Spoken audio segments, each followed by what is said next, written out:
Well, hello my dear friends and welcome back to the Scott Ree Project. Now today we are going to be doing something very, very different.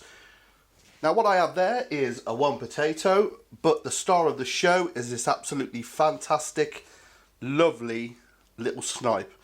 Just have a look at that. Very, very similar to a woodcock, only smaller. And obviously my game guru, my main man Coop, shot this, and fair play to him because he's flying a rate of knots. And he's brought it to me. Now, classic way of cooking snipe or woodcock is on toast, which I've already done. That was a fantastic video. See, the thing with a snipe and a woodcock, it excretes as it flies, so you can actually leave the guts in.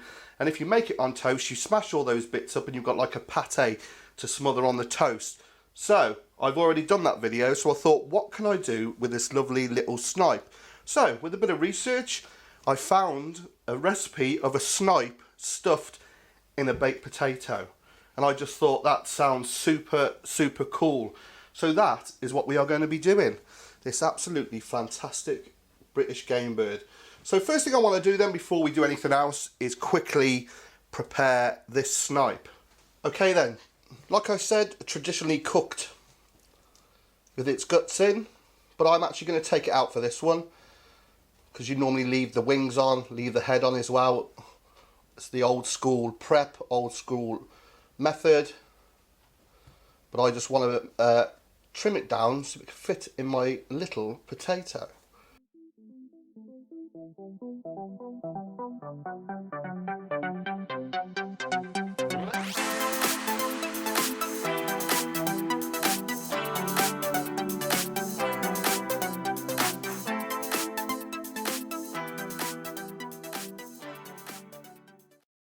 Okay then, just look at that dear little thing, eh? Unbelievable. And we've got to get it in there. I think we'll have no problem. Now, like I said, you can leave the guts in, but I'm just going to take the guts out. Just give it a nip there. I mean, they're ever so dainty, these. Just look at that.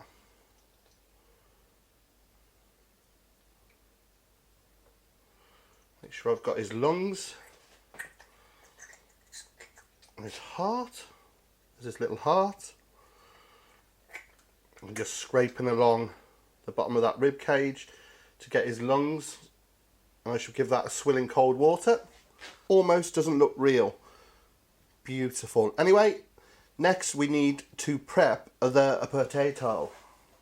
So basically we need to make a lovely little bed inside this potato. So what I'm going to do, just thinly slice off the back so it sits nice and square, and then down the middle, and it's a case of scooping out the potato to fit this lovely little birdie in. So what we're looking at, yeah, right, here's the fun part. We need to start gouging out a hole in this potato. Watch your fingers for this. I mean, if you've got a melon baller, even better. But obviously you want to leave a good size at the edges. So just gently work our way through it. A crazy, crazy idea, but I absolutely love the thought of this. We're going to serve it on some super seasonal kale. I suppose you could serve it on some cabbage or whatever's in season, some squashes or a celeriac puree. And it's very, very simple. But this is the important part. Loosen it off. My teaspoon in there. We can really start digging at it then. Like I said, we want to keep the walls quite even.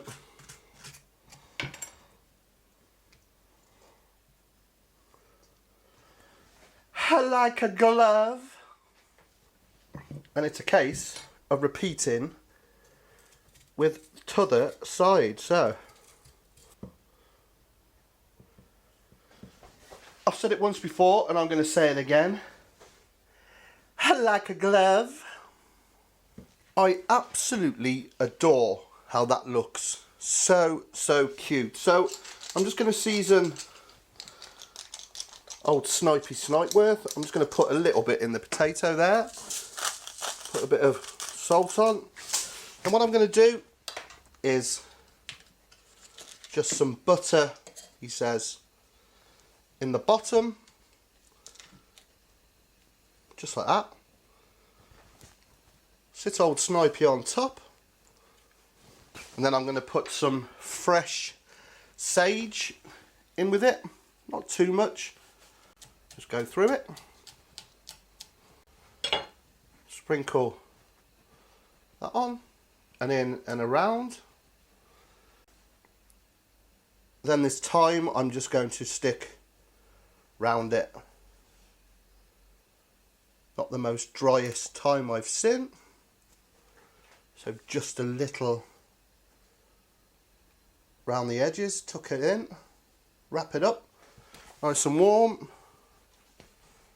Then again, season, put a bit more on the old snipe, a bit more pepper in there, a bit more pepper on there, and then just some butter on the top there. I mean, what's not to like, eh? Butter and salt on a baked potato, and then stick a snipe in, and it's rock and roll, baby. So, get the lid on, and I will secure that with a couple of toothpicks. Now, the snipe would traditionally be cooked really quick, so I've got my oven set at gas mark 8. Just making sure I catch that outer skin. If you look up there for the conversion, then I'm going to put this in for 30 minutes. Now that might seem a lot, but you've got to remember that it's protected by the potato. But how good does that look?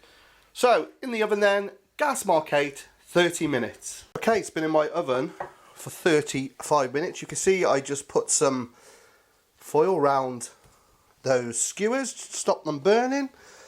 I mean, you really want to be checking, see if your potato's got some give, which it has. So let's pull these out. Oh, look at it. I can't wait to open this. And then we'll have a look inside. Just look at that. A self-contained meal and sauce. Oh, yes. Right. Let's serve this up. Let's put that over there. Get rid of that. Get us a plate. As per usual then, it's all about simplicity. So we'll just get some beautiful seasonal curly kale.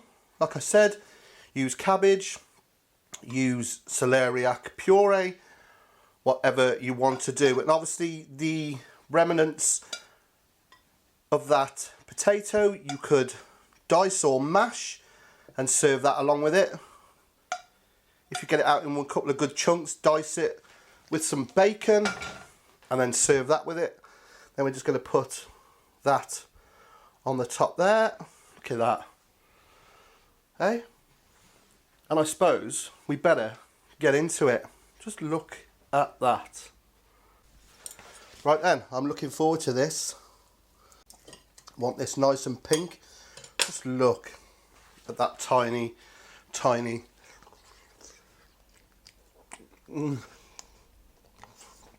Oh yeah. Superb. I think what we'd do, we'll pour that on there, put that one there, because we're not going to eat all of that, I know. Get some potato. Get a little bit of snipe. And it is a little bit of potato, bit of kale. Just have a look at that.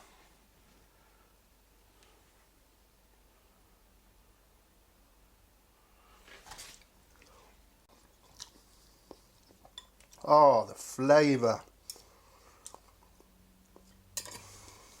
Flavour is absolutely superb.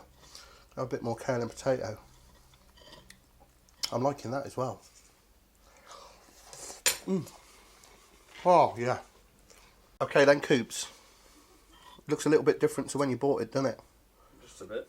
Flavours are amazing. Get it on that bloody fork. There you go, mate. I'm not going to do the aeroplane.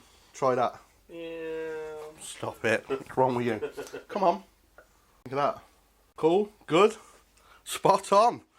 That's the man who bought it then. Very nice. We need about 10 of these each, dude.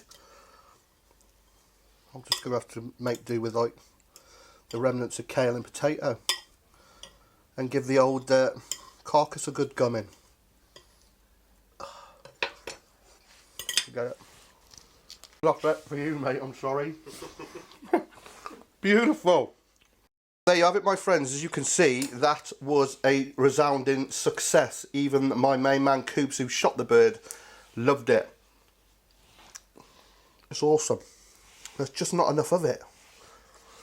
So anyway, I would do anything different. I think I would cook the potato a little bit longer, about another 15 minutes, so it's really almost collapsing. But you've got to be careful. Obviously, this is the vessel it's cooking in. You don't want it to collapse and lose all that lovely, what is basically a ready-made sauce. Can't stop eating it. Well, there you go. Another stunning, seasonal, great British game dish. And if you get a snipe or a woodcock, please give this a go. This is the kind of thing I think you could prepare 5 or 6 of these, put them in an arger on a slower heat, have a few drinks, then eat this in front of the fire with a nice glass of something. Absolutely superb winter fodder. And if you've enjoyed this episode of the Scott Reed Project, please click subscribe. I think the button somewhere down here. Remember, I've got a vast back catalogue. Click subscribe, it's free. You'll just get a notification of my latest videos. Also on my social media, on my Facebook, go to the Scott Reed Project page and click like. I post on there every week all my videos and all my shenanigans. So go to that, and also on my Twitter at the Scott Reed Project. So until next time, this is proper food. Kept simple, a few ingredients cooked really well. What's not to like? All the best, my friends. See you again very soon. Take care.